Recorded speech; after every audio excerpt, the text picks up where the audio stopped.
Hello, good people. By now you know the deal. If the camera angle is off, it's not by design, and blinding comes with the territory. It was meant to be the clash of the titans, arguably, but it never turned out as such.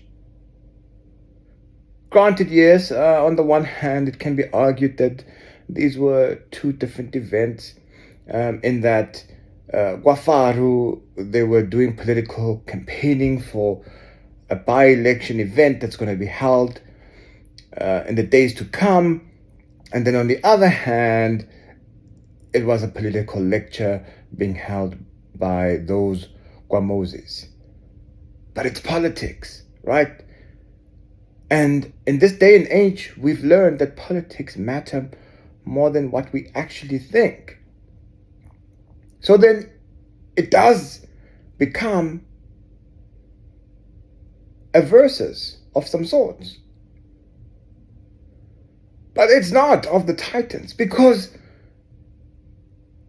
these individuals are miles apart. Mentally, emotionally, intellectually. You can tell that these are worlds apart. All right, so you have kwaFaro speaking in the Free State, and you kind of psych yourself up because you know that he's a fiery speaker. Generally, he knows how to connect. And in years gone by, his speeches used to be targeted. Interesting, isn't it? So then, he's introduced by the Deputy Secretary General of the EFF, Leanne. Poor Leanne. She was on some MC vibes there. I was like, what am I watching? Is this like a hip-hop concert? Hey, yo, Julius Malema. It was just cringe. It was cringe, truly speaking. Not that I've got any hate for Leanne. I mean, she's good people. She's good people, but you can tell like this comrade thing is not her vibe, truly. You know. But nevertheless, she introduces the great leader himself, kwaFaro, and I'll tell you this. Pharaoh did not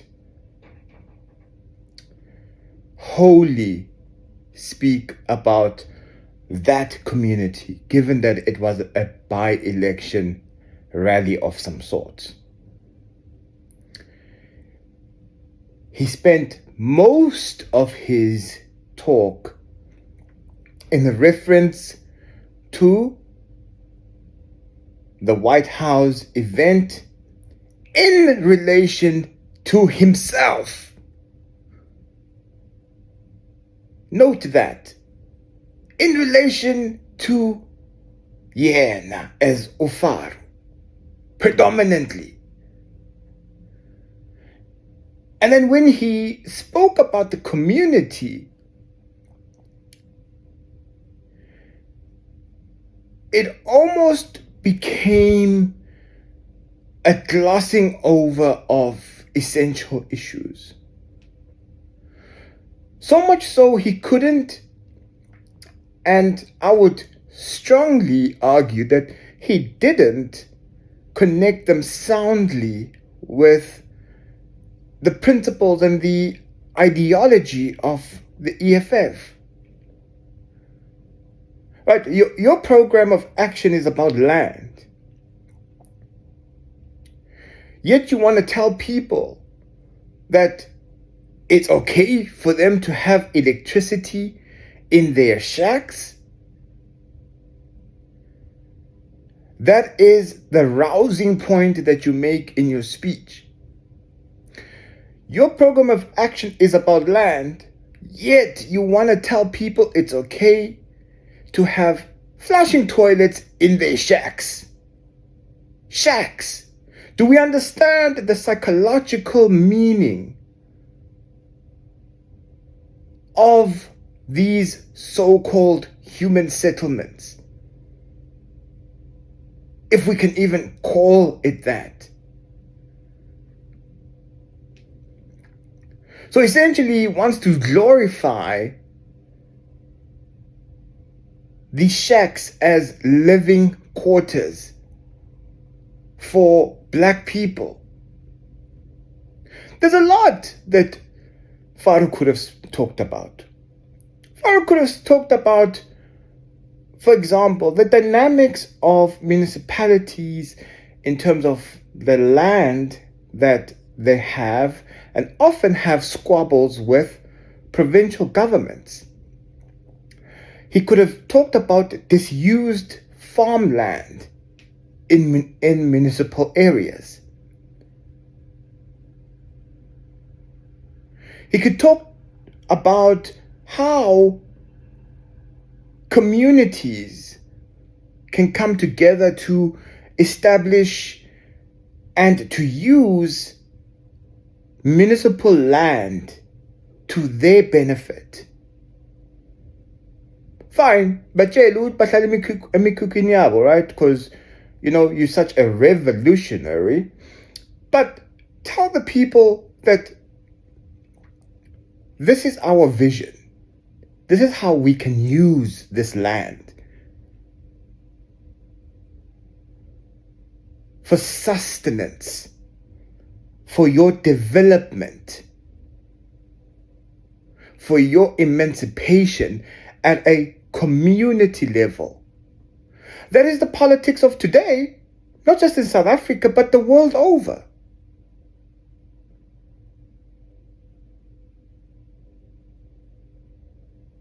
Right? We're seeing how communities are rallying and trying to figure out this quote-unquote life thing. Why? Because politicians have become detached to the reality of the lives of the people. So are you telling me all the brain power within kwaFaro couldn't make such a simple point?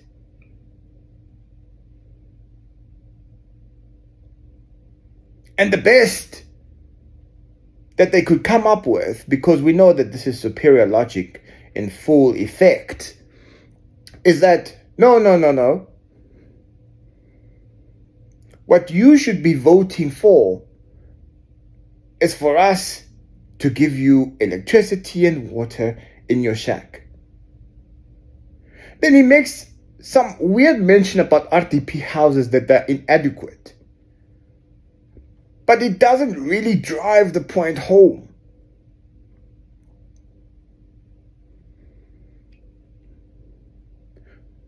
He talks about clinics without really driving the point home, apart from to say that they must be open 24 hours. You see, my main issue with kwaFaro, and this is a point that I've made over and over again, is that essentially kwaFaro is a quasi-globalist.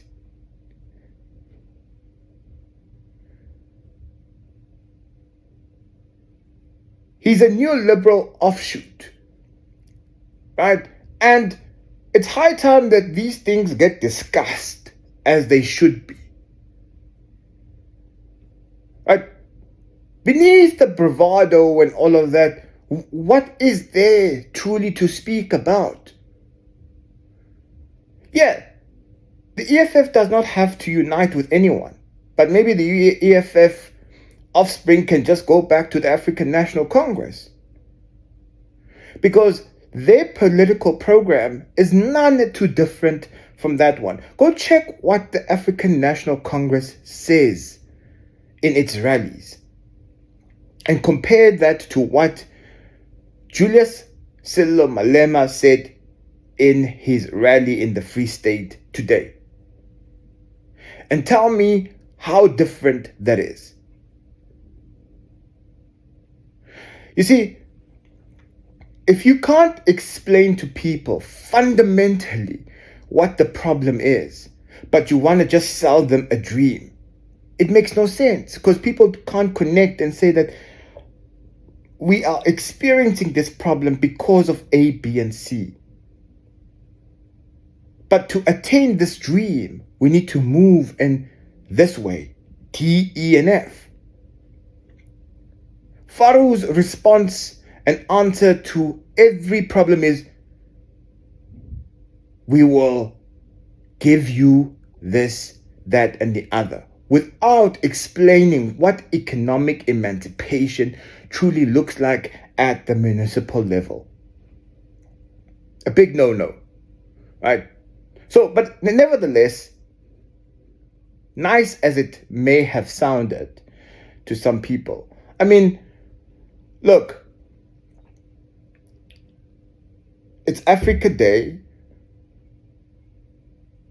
and you have a party that proclaims unity in Africa, but not in South Africa, having a political rally, and it says not a word about Africanism or Pan-Africanism or the current state of Africa. Zilch, nothing. Instead, you have kwaFaro saying, me, I'm the one who turned the White House into a cinema. It's an achievement, apparently. No longer is he the martyr. He does make the martyr-like statement, of course, and that they want to kill me, I'm being targeted again. My favorite contradiction, of course, is when he tells the elderly that they should not vote for the African National Congress because Mandela is no more. But then he goes on to say that he is the new Mandela.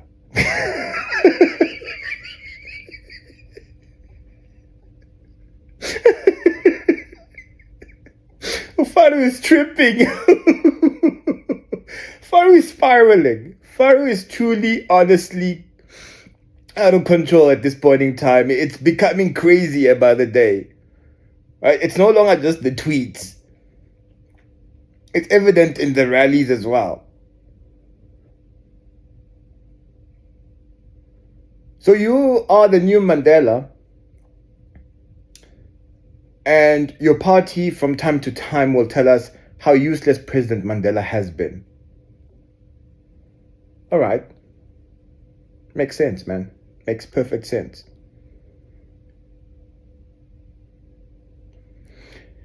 And further to the point about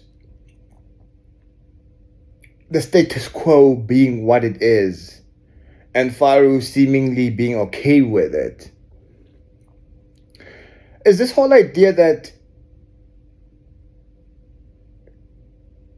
in him taking issue with the White House event, it's got to do with him being targeted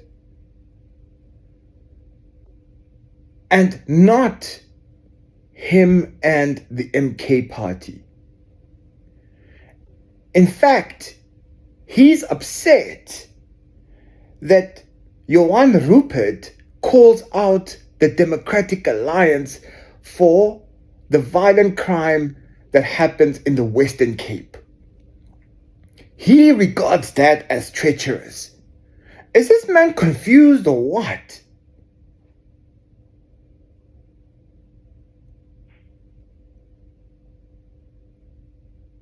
Kuyenzakalani kwaFaro?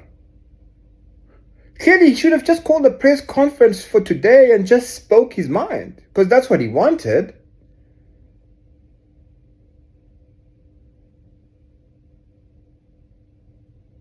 And he says no. What upsets him and why he regards it as treacherous, because at that beautiful stage, He didn't use that adjective. But nevertheless, he considers it quite important. You can just hear the reverence in which he talks about it. Because he keeps on going back to this point over and over again, and how significant it is that was the point when there was supposed to be a protection of the country.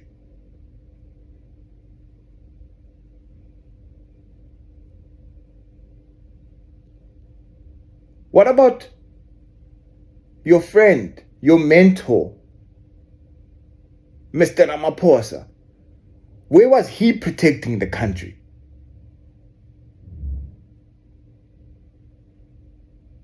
But you want to meddle in an issue where a billionaire is calling out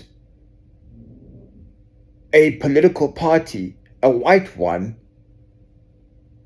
for being disingenuous. And you're making that your struggle in a rally. How is it so? So let's juxtaposition this with what happens in Thembisa. Yes, my bias is, of course, is that I think Nico Shivambu is the premium politician in South Africa currently. I hold that view until I'm proven otherwise. As politicians do. I'm sure at some point in time I'll be more critical of him than I am at this moment. But the fellow is doing well.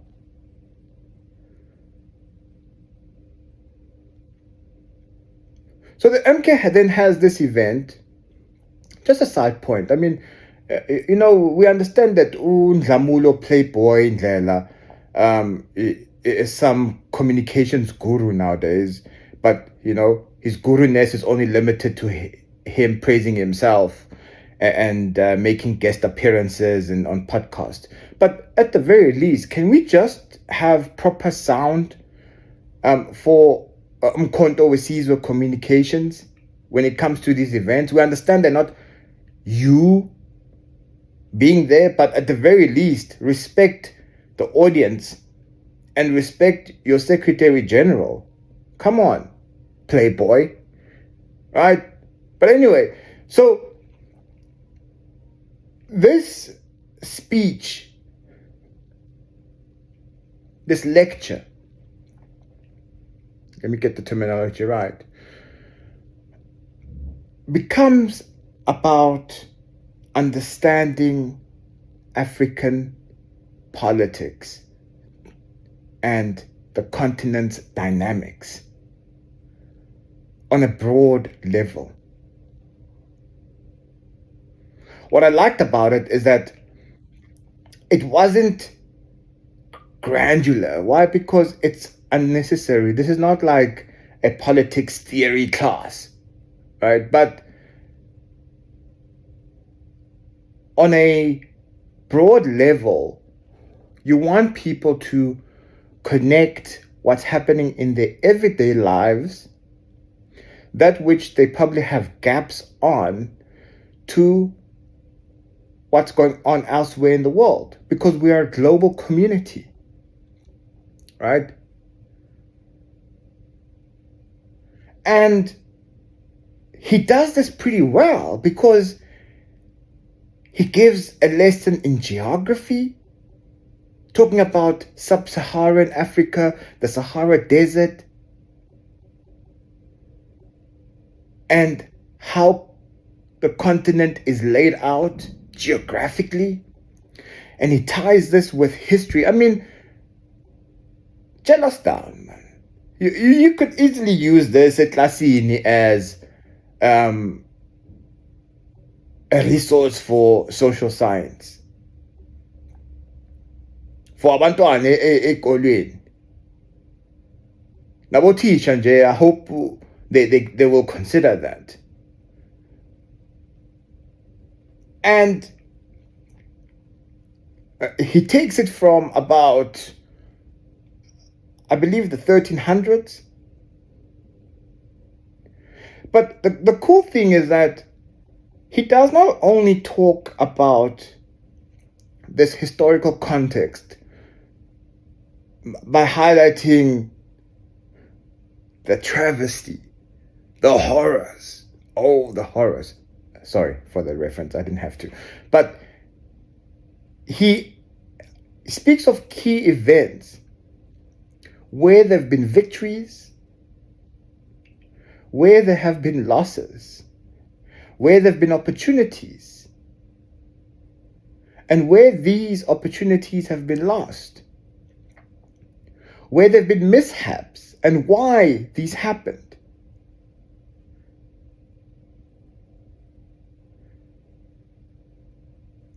And more importantly, that our history did not start in 1652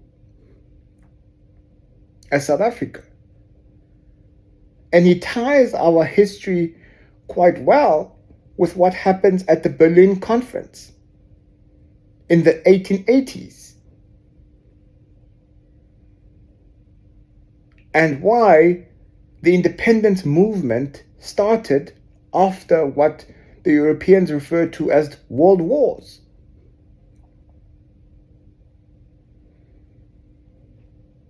But what he failed to do, though, and this is not me just being critical for the sake of being critical. I do think it's important to explain colonialism not only in terms of European interests that became predominant in the 15th century. Because colonialism in various ways and conquest and so on have been happening before that, right? But politicians can't explain that, well, in this today's world, because it's a bit tricky, right? It involves Asia. And we know in terms of Asian relations with Africa at the moment that it's more beneficial than what it was before.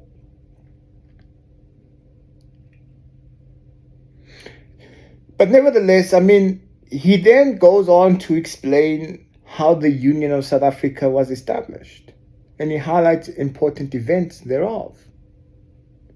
He outlines what happened in the 1960s with Ghana.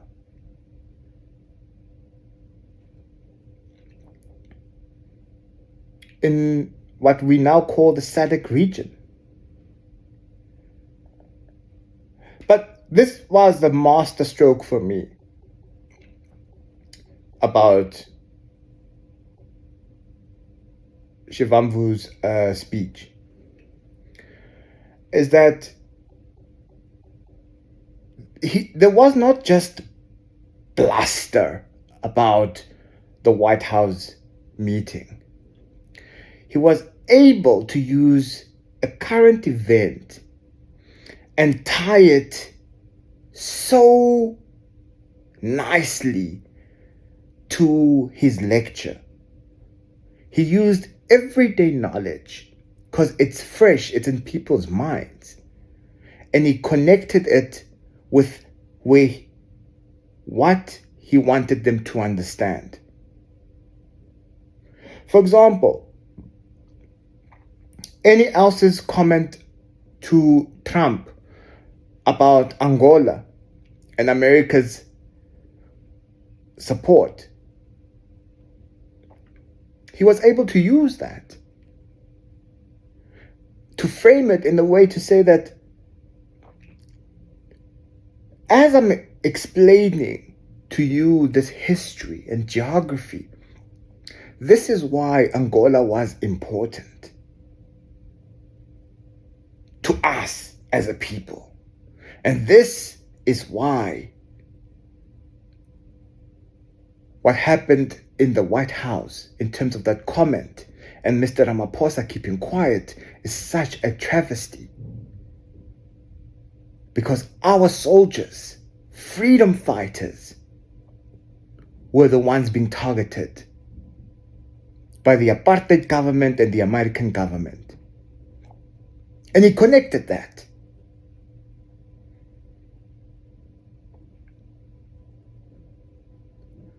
He was able to connect and use Mr. Ramaphosa's utterances, but also inability to speak up and speak out against the ANC, right? For example, Mr. Ramaphosa's concession that, South Africa has a tiny economy and so on, and his posture, and I believe he uses this type of language, it was something that he highlights strongly with what happened with the independence movement, right? That it was the ushering of the neo-colonial era in which we had then colonial clerks reporting to Western masters. And then he likens the White House meeting to those reports. Critical.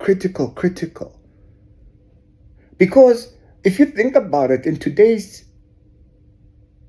world of technology, where everybody is consuming this video content and looking at what's happening in the White House, TikToks, YouTube, the works, right? They see Mr. Ramaphosa's posture there.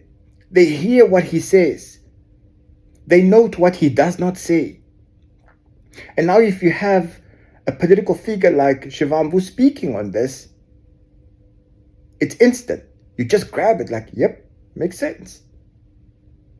And you can't deny that. And it was artistically done. It was a lot of information, though, for people to take in. I mean, I do think that Shivambu should consider breaking down some of these concepts, right? Like, to say mutually beneficial and all those stuff. I'm not saying people do not understand in the entirety, but it helps to explain what some of these terms mean to people on the ground, right? Because you can't also just all the time speak a political theory in English, for example, at that level. I'm not saying that it's a complete no. I'm saying that find ways of infusing explainers and definitions in your speech. Pace it. It's quite important for you to do that, right? Interestingly enough, Faru did that quite well in his self-aggrandizing talk in Free State. Nabua Spedi, Sutunyana mixed there. It was pretty cool. Mixed with English as well, right? He did well. He did that well enough. It's just the content was dololo, right? But yeah, I think the thrust of the MK's lecture was more about understand our program in relation to Africa, right? Understand what we mean by unity. That it's about pride, it's about politics, it's about economics, it's about culture. And then he uses examples of places that are currently doing that. And he outlines again, as he often does, who Africa's allies are on the world stage. And he's also not disingenuous about that. I thought that was quite refreshing. For example, the China question, right? He knows that we are critical, some of us, about Chinese companies operating in Africa in terms of their exploitation. He highlights this. He's also able to highlight that there are serious issues of inequality in Brazil. So he does say that, you know what, BRICS is not all perfect. There are some deficiencies. But it's a worthy ally to have in the struggle.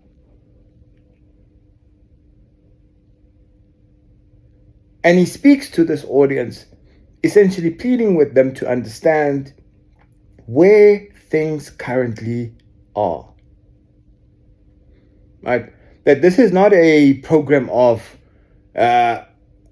maslalisane. It's bigger than that. It's broader than that. It was rich with content. It was clear. Yeah, man, it was nourishment. Abantu badlile laphayana. Yabo. Ngale ayasazi uthi uhamba uphetheni laphayana. Wazi nje ukuthi khona indoda ephatheke kabi. He's upset ukuthi no. Or ujabulile asazi.